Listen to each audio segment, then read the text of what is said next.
Vous vivez en ce moment, les socialistes, une bonne période, on va être honnête, puisque les primaires se passent bien, mieux que ce qu'on aurait pu penser.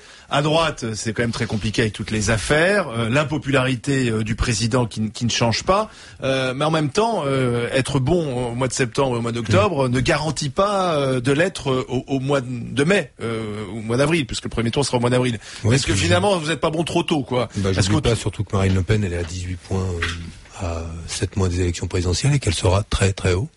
Vous pensez qu'elle sera qualifiée pour le deuxième tour? Je pense que c'est une hypothèse aujourd'hui très probable.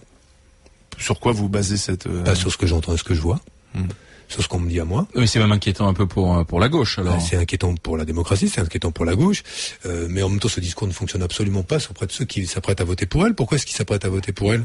Ils vous disent, droite ou gauche, on a tout essayé, ça change pas grand-chose pour nous. Et la réponse, elle est pas, en ce qui me concerne, dans le fait juste de dénoncer le fait que Marine Le Pen trempe dans les mêmes turpitudes que la droite, etc., etc.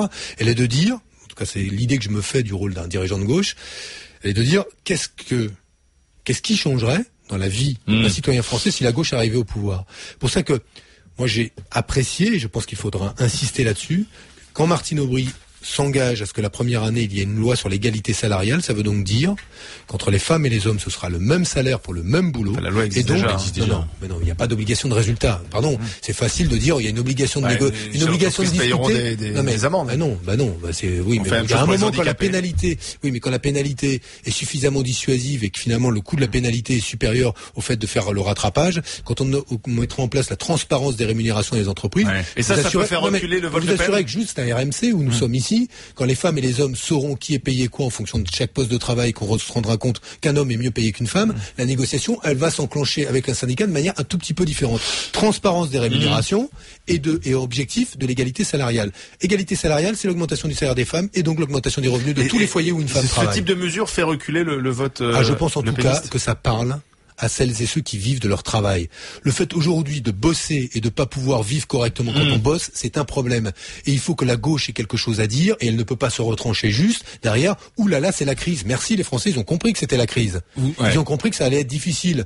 Mais si nous aussi, à gauche, on est en train de se planquer derrière c'est la crise pour expliquer qu'on fera rien du tout, eh bien alors là, oui, je vous dis, non seulement Marine Le Pen peut être et sera au second tour de l'élection présidentielle, mais il n'est pas interdit qu'elle soit en tête au premier tour de l'élection présidentielle.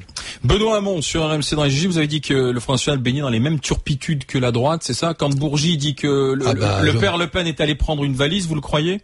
Moi j'ai pas de raison de moins croire Bourgi quand il parle de Villepin qu'il parle de Le Pen. Pourquoi je le croirais moins? En l'occurrence, il faudra le prouver. Mais quand Jean-Marie Le Pen joue les vierges effarouchées comme Dominique de Villepin, je pense que j'entends deux vierges effarouchées, mais j'observe qu'il y a des dirigeants africains qui confirment ce que dit Monsieur Bourgi, donc on verra bien. Benoît Hamon, porte-parole du PS, soutien de Martine Aubry dans les grandes gueules, l'affiche de...